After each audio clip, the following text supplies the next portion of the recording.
Say what needs to be said. Mr. Pick Six back with another episode. All right, today we got a few topics today. We're going to talk about Tom Brady, the Mike Lombardi who keep coming from me. He can't stop coming from me.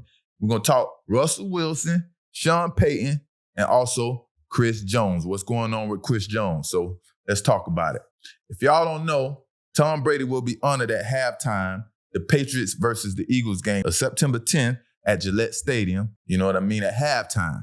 So they're doing a little ceremony to honor the great Tom Brady, number 12 himself. He will be showing up at Gillette Stadium. But I'm just thinking, can you imagine the energy that he's going to bring when he walks through the stadium at halftime out there? Man, it's going to be electrifying in there. I mean, it's going to be so loud. Everybody going to be so excited to hear for their champ. You know, the guy that brought them so many Super Bowls and so many memories. So everybody's going to be pumped. I mean, you're not going to probably be able to hear yourself talking there. You're definitely not going to be able to hear yourself speak when they're screaming for him when you walk out that stadium. But I'm just thinking, they got a tough game ahead of them, and they're bringing Tom Brady to this game, which is a tough game. And I'm wondering, do you think his energy, by his presence, can help the Patriots somehow come out with the victory against the Eagles? I mean, you never know. It's just a thought, something to think about. Think about before you place that bet, you know what I mean? But let me explain something to you about the power of Brady, right? These ticket prices has almost doubled any game going on week one. That's the power of Brady.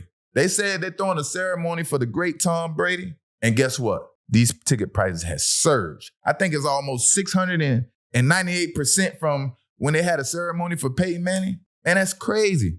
But, it's well-deserved, and that's the power of Brady.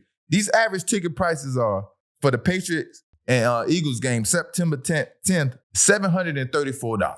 The next highest is $438, and that's the Packers versus Bears game. So you see what I'm saying? I want you to feel that. And all this mishaps been going on that we don't know about and why he left and all that craziness. But this is the power of Brady, and this is how much the people in Massachusetts, New England area appreciate him. You know what I mean? Great guy. We all know that, man. But, another question that came about, and I've seen people talking about it as this ceremony is approaching. Do you think the NFL in itself, the entity, should retire Tom Brady's number 12? Nobody should be able to wear number 12 no more. I mean, I think he is well deserving of that, and I think it's absolutely should be done. What way do you celebrate the greatest ever? And I think he will always be the greatest ever, and I don't think he will ever be challenged as being the greatest ever. And we have some talented quarterbacks and all that's playing right now, but the difference with Tom Brady is he won these games and these championships with minimum talent on offense. And that's my opinion, and I think he can never be challenged as the greatest ever because of that. When he got what would have been great talent in their prime, and then they're older, but it was still pretty good talent, you see what he did. Undefeated, breaking records with Randy Moss and Stallworth and, all that, you know what I mean? So with that being said, Tom Brady is coming to Gillette Stadium. Everybody's going to be excited. I can't wait to see him out there, you know what I mean? Bringing back memories and all that for everybody. So, y'all tell me what y'all think. Who's going to pull out that game? Is the Patriots make it a game? Or are the Eagles just going to take it like everybody expect? Say what needs to be said. You know what I mean? Next subject. Here we go. We got, if you don't remember, me and Mike Lombardi, we done had a few powwows, but he did another podcast. I can't forget the name of the podcast, but he did another podcast, and it's a New England Patriots podcast. Obviously, he's a New England Patriots fan, but he can't stop coming from me. The guy, Mike Lombardi, can't stop coming from me, right? So I see you talking about Asante Samuel didn't do his research, and he keeps talking about the Tom Brady and Bill Belichick thing. Guess what? How much research do you need to be done to figure out the Tom Brady and Bill Belichick scenario? How much research? It's no much research you need to be done. Guess what? This is a little research for you. Some quick research. Me, myself, I had 22 interceptions when I played for the New England Patriots. And then when I left, I had 29 more to go with that. So you see what I'm saying? See, I do my thing. Greatness, we prevail wherever we are in any situation. Tom Brady, he leaves New England and goes to Tampa, to the Tampa Bay Bucks. One season, like we all know, does his thing. He goes out there, shows greatness, and be great, right? Bill Belichick, He is still there. I leave, Brady leave, other people leave, but Brady leaves. And Brady leaves, and he goes opposite of what he used to go on. He's going backwards. He's not winning anymore, right? So you explain that to me. Why you keep coming for me and he's still there right now? See, that's what you don't understand. The NFL is, what have you done for me lately? And what has Bill Belichick done for New England Patriots lately? Besides have you, Mike Lombardi, come up here and try to have his back when he's still there right now. Why are you talking about the past? Tell him to win right now. That's what everybody waiting on. I'm waiting on it. So you ain't got to keep coming for me, because what I'm saying it can be proven wrong. And he has an opportunity and all the means and the resources available to have that be done. And he still hasn't proven me wrong.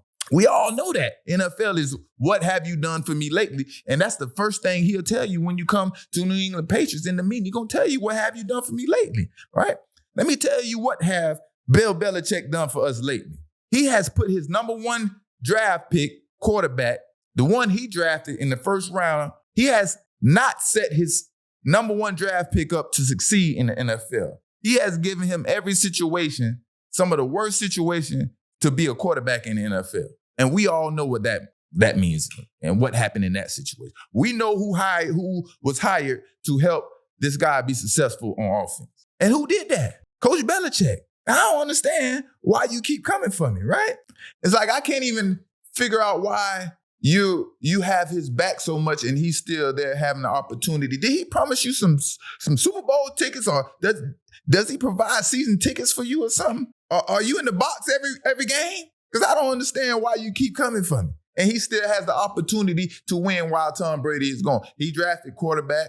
He's drafting in the draft every year. And he just drafted a quarterback a couple of years ago that's still the starting quarterback on the New England Patriots roster. And he has every opportunity to do the same thing he did as Tom Brady, right? So now, we're talking about you on this podcast. This guy's asked you, this is what he asked you on the podcast. He asked you, if you had the number one pick overall in the NFL draft, would you select Bill Belichick or Tom Brady? And you couldn't even answer the question. You said, you know what, let me bring this guy Asante Samuel up. And you took a shot at me, and you want to call me a moron. A moron because I said Bill Belichick isn't the greatest coach. And I said Bill Belichick is nothing without Tom Brady. I'm a moron because I said that, because that's my opinion. That's how small-minded you are. I'm a moron because I have an opinion of if he's the greatest or not, right? But let me talk to you for a minute, moron. He asked you that question, and you couldn't answer the question. But I answered it for you, because I know you wanted to answer it, but we know you would have offended your daddy. So let me answer it for you. Me, myself, and everybody around in the whole America will draft Tom Brady, Mr. Lombardi. We know that. You know that, because you could coach Tom Brady to a Super Bowl. I can coach Tom Brady to the Super Bowl. Anybody around here can coach Tom Brady to the Super Bowl. And that's the facts. Because guess what? He went to Tampa Bay in the COVID year, and you might as well say he coached the team to the Super Bowl. Now, it's on you, Mike Lombardi. If you want to keep taking shots and calling people moron, myself, to be exact, and you keep right along. But you're not looking too good trying to say that, yeah, let's talk about that. You try to bring up the Super Bowl and said Tom Brady had 137 yards, 134 yards in his first Super Bowl, so the game was won by the defense. What do you want Tom Brady to do in the first Super Bowl, his first game, his first big game of his life in Super Bowl? You want him to go out there and just be slinging the ball? No, he's out there to do what? Win the game. Exactly. See, all this research you're trying to do to help yourself create an argument, you're not going to be able to help create yourself an argument no matter what research you've done. That's the difference. Because guess what? Tom Brady was the quarterback, and he is there to win the game. Whether he throw for 500 yards or 50 yards, he is winning the game. And that's what Tom Brady does. Your guy in the Super Bowl, he bitch players. That's the things he do. He doesn't do things to help Tom Brady win. He bitch players to put Tom Brady back against the wall, like Tom Brady always had to play for New England, back against the wall. He bench him the top players to help him win the Super Bowl. That's the coach that we're dealing with. But being that we got Tom Brady, and he is Tom Brady, he can overcome these things. And he's shown that and he's proven that. So stop it, Mike. You can go do as much research you want. you ain't gonna never figure out or never be able to blatantly say that Bill Belichick is a great coach without Tom Brady. The only way you're gonna be able to say that, Mike Lombardi, is Bill Belichick win without Tom Brady. Say what needs to be said. I'm through with you, and I'm sick of you, Mike Lombardi. All right, say what needs to be said. Russell Wilson, Sean Payton. All right, we all know Sean Payton is the new head coach of the Denver Broncos, and he was brought in this year to lead the team, right? But there's been some issues and a lot of noise being made about Denver Broncos and Russell Wilson. So let's talk about that a little bit, right? So as we all know, or if you didn't know, Coach Sean Payton, he is an amazing leader, Super Bowl champ, and he is a brilliant mind offensively. As we know, he did at the Saints with Drew Brees. He led Drew Brees and the Saints to a championship. Drew Brees has a lot of records and accolades and so on and so forth, right? He did a lot of great things in Who Dat Nation, and they loved him, But things went bad, and, it was time to go. He's a proven coach. He proved he know how to build a team. He know how to capture everybody's attention when necessary, and just basically do the things necessary, whatever it takes to be successful or succeed in the NFL. All right. In the NFL, you don't get too many opportunities as an owner, general manager, to hire a coach with these type of credentials. A Super Bowl champion coach, coach that's kind of still in his prime and doing his thing. Right. You don't get these many opportunities. And he had a year left on his contract when he retired from the Saints. He was still coaching the Saints and, still doing his thing, but I guess he was tired of it, and he just abruptly retired out of nowhere. But he still had some time left on his contract, right? So he still had some time on his contract, but the Broncos, we got to make a move, and we got to make a move fast. We just had a head coach that we fired, and we just made a big commitment to a quarterback, right? So this big commitment, we don't want to look foolish. So we got to get somebody in here to make us look good, to help him be the quarterback that he used to being. So being that Coach Sean Payton got time left on his contract, you have to give up something significant to acquire a coach like that, right? And what would that be? So they gave up the 2024 first round draft pick to acquire Coach Sean Payton. And that's what they did. It ended up being a 2024 first round draft pick, right? So they hired him to lead the team. And like I said, he got this quarterback with a 5-year commitment. And I know that doesn't sit so well with Coach Sean Payton, but he probably want to change the environment, and he's like, I'll deal with it. So let's bring it on, right? So we got Russell Wilson there, right? And if you don't know, who doesn't know, Russell Wilson is a happily married man. He's proud of his family, and he is going to show off his family any chance he get. He's going to even show off the kids that's not even his. It's part of his family. And his wife, we all know, is Ciara, a famous R&B singer who is famous, and she's always on the internet promoting herself, as she should do as an R&B artist, right? So they're out in the limelight on the internet, and they're inspiring to show people what family life is like and what it should be. You know how people do on the internet, they show out and act like everything good, and then you go home and then you're acting crazy and this and that. But, not saying that's that situation, but, everybody, most of the people, it ain't what it looked like on the internet, right? But as soon as Sean Payton become the head coach of the Denver Broncos, he made it clear that this Russell Wilson treatment that y'all are giving him is not necessary at all. And all his peoples, meaning his private trainers, etc., are no longer allowed in his facilities. So all this special treatment that y'all was giving him is no longer allowed in the facilities, right? The trainer, he had a special trainer. Ciara, the family, they probably had a key to walk in there. This is over with. And remember, he called out the previous head coach, Hackett, and told him, it's your fault, and blah, blah, this and blah, blah, that. And called him out. I guess when Coach Sean Payton got to Bronco Nation, he realized and seen what was going on, and it just upset him so much, right, that he had to say something. So Russell Wilson last year was his worst season ever in the NFL. It was his worst season hands down. It looked crazy out there. Everybody's seen it, but statistically, if you didn't know, it was his worst season, and it was bad, right? So Sean Payton tells him, in order to salvage your career, you need to focus on Russell, right? And stop focusing on Russell's ink. That's what Coach Sean Payton telling him. Stop focusing on Russell's ink. Would you stop effing kissing those babies? You're not running for public office. These are Sean Payton's words. He's attacking Russell Wilson, right? But he's getting into him. He's challenging. I know what he's doing. He's seeing what you made about. And he want to see how Russell Wilson's going to respond. Because like you know, Russell Wilson in the limelight, like I said, with the family, he's showing off the pictures. Like I say, all the kids everywhere, not even the kids that's here, he's showing them at the facilities. I'm teaching them to play football, but you don't see him or anybody really posting about the team and looking like they're focused. So I'm just to a coach of that caliber, who is a Bill Parcells protege, the man of the no nonsense type coaching style, because that's who he was raised by. I know it bothers him inside, just watching that. It's just like, I don't envision my quarterback. I want somebody, I need somebody, you know what I mean? So I know that's how he's feeling just watching that. And so he had to express that desire to Russell Wilson.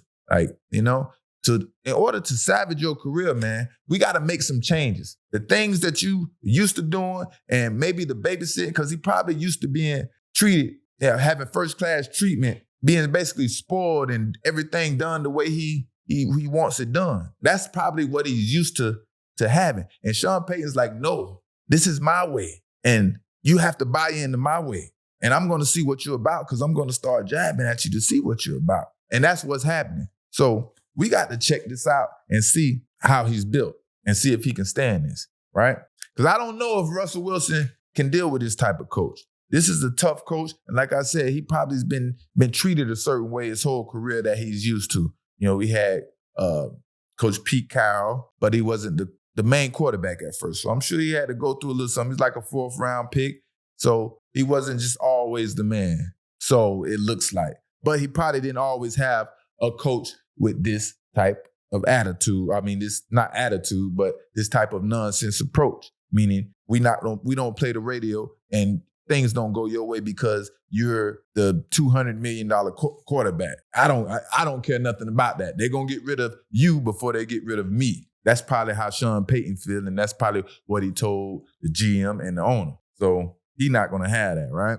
So, but it's proven, though, that if you buy in to what Sean Payton is selling, you will be successful. I mean, he did it with 2 quarterbacks last year. He did it with Drew Brees, and he is proven. So it's all up to Russell Wilson if he is going to decide to buy in and let Sean Payton lead him and help salvage his career like Sean Payton said. And let me reread that quote, right? This quote is from ESPN's Seth Wickersham. This is Sean Payton. I'm going to say it exactly because I don't know if I said it exactly right last time. In order to salvage his career, he needs to focus less on Russell Inc. Will you effing stop kissing all those babies? You're not running for public office. I just had to reread it quote for quote because, it was funny. But that's Sean Payton for you, man. Like a no-nonsense type of guy.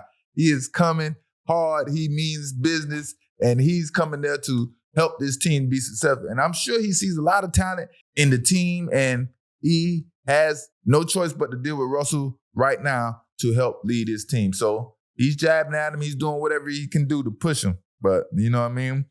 But we're going to figure out and we're going to find out. And we will see if Russell Wilson is built for this type of coaching style and if he's going to fold under pressure. We're going to watch this unfold and see how it plans out, and we'll cover this, and we're going to see how that first game go. Say what needs to be said. Now we're going to talk about Chris Jones.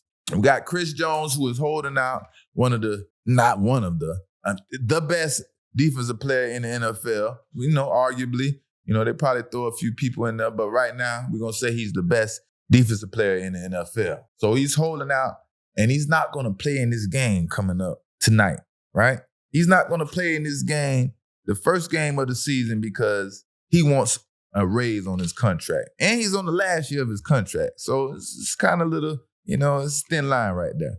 Now, Nick Bosa signs a 5-year, $107 million extension with $122 million guaranteed, according to ESPN. That is an average of $34 million a year, making him the highest paid defensive player in the entire NFL. Overall, $34 million a year. Now, Chris Jones is holding out, right? Now this should make it very simple and very easy to get this done with Chris Jones. The Kansas City Chiefs shouldn't have no problem stroking this check when they just seen a contract being done for Nick Bosa, and it's making him the highest paid defensive player in the NFL. Without Chris Jones on your team or on the Kansas City Chiefs team, do you think that will affect this game against the Detroit Lions? Do you think this will stop them from winning? Because let me tell you about Chris Jones. If you don't understand who Chris Jones, he is one of the most dominating players to ever play football. Not one player can block him, not two players can block him, not even three. He cannot even be triple team, right? So he is well deserving of this money. And I don't know what can possibly stop them from getting this deal done. Because it can come back and bite you as a team, as an organization too. Because if that player who is very important to the success of the team and he's not on the team in the first game and you're not successful in that game and they're showing and it's exploited where he's supposed to be, now he has more leverage and now he's probably going to want more money. That's how it goes sometimes. It's all about leverage. But he doesn't seem like that type of guy.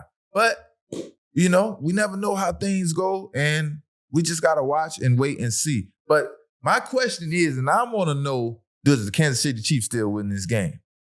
Absolutely, yeah. That's me, yeah. Hands down, they're going to win it, no doubt about it. Even with Travis Kelce hurt, you know what I mean? I think they still have all the firepower. And Detroit still has to prove that what was last year is not going to be a fluke this year. Because last year is last year, and the NFL is what have you done for me lately? The Kansas City Chiefs, they're coached by Andy Reid. We know about Andy Reid. He's a hell of an offensive coordinator. And they got the great Patrick Mahomes. And they keep speed. So with the speed and the talent, I think it's going to be an explosive game. Like I said before, Kansas City is going to hold it down. Yeah, they might not be able to stop the run, but how many points are you going to get and how long can you control that ball, running the ball without scoring? That'll be a question. Because if you can run that ball where Chris Jones is missing and hold that ball and keep it away from Andy Reid and Patrick Mahomes, it may give you a better opportunity. But that's up to Detroit to exploit that. So we'll see. Like, comment, subscribe. Tell me what y'all think, man. And y'all tune in to this game. Let's see what happens with Chris Jones. Because if they need him and it shows up in this game, you best believe the next day, this weekend, that contract will be done. Say what needs to be said. Mr. Pick 6, I'm out.